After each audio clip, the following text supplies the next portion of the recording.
We have in the past covered countless ancient anomalies found amongst the many ruins of ancient Peru.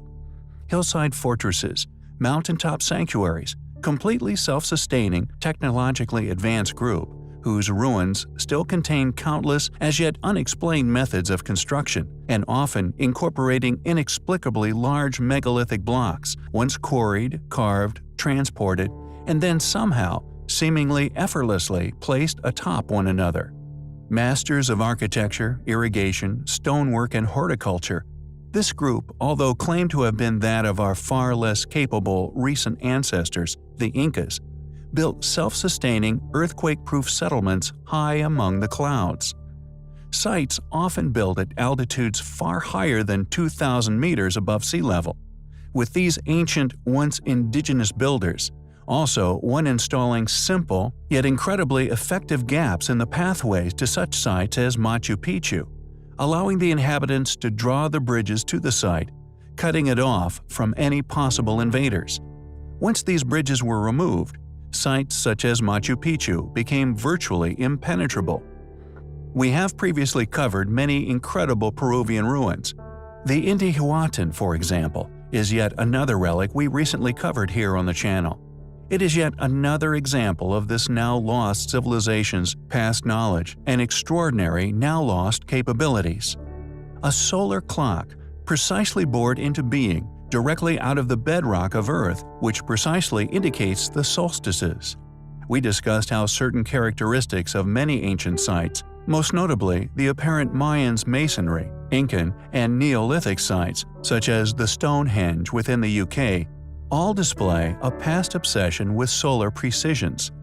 Furthermore, the constructors of these sites all displayed an uncanny urge in particular, and undoubtedly most prominently at the site of Machu Picchu, to undergo a mammoth undertaking, to create what now appears to have merely been a quirk of engineering, entwined within the architectural planning of Machu Picchu itself.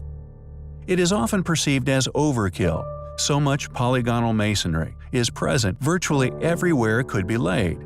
Perhaps these efforts of stoning up literally every crevasse at the site, regardless of whether it would be on public display or not, may have merely been due to a purely aesthetic obsession by a once highly capable, now lost civilization, one who must have perceived such, as yet unexplained tasks, as child's play. The incorporation of natural geological features into the sites is yet another curious characteristic of Machu Picchu, which many individuals who visit the location are perplexed by. It would appear that the ancient civilization responsible for this incredible site's existence, like a number of the other sites we have covered previously, incorporated the living rock of the mountains into the construction plans of their past sanctuaries. Rather than have simply carved them flat, many ruins display a collaboration of such natural stones into the buildings themselves.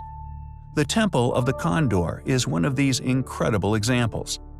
A natural rock formation, which was formed millions of years ago, was spared destruction and was incorporated into the building of the site, subsequently becoming a place of worship. Many believe the temple was a pilgrimage of religious worship.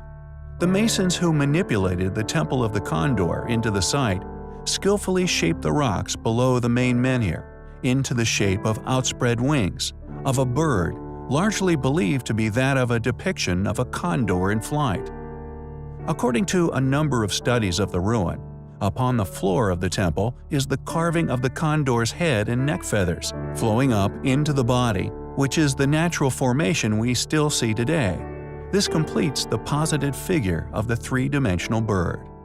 The Temple of the Condor is undoubtedly one of the most spectacular examples of what these so-called pre-Incas were once capable of.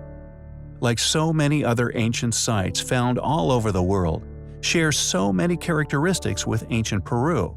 The question is, why did the builders of all these sites go to such great efforts not to displace or even incorporate seemingly common rocks into the build of the sanctuaries? Who were the builders of Machu Picchu?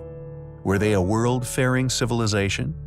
We find the evidence to suggest such highly compelling.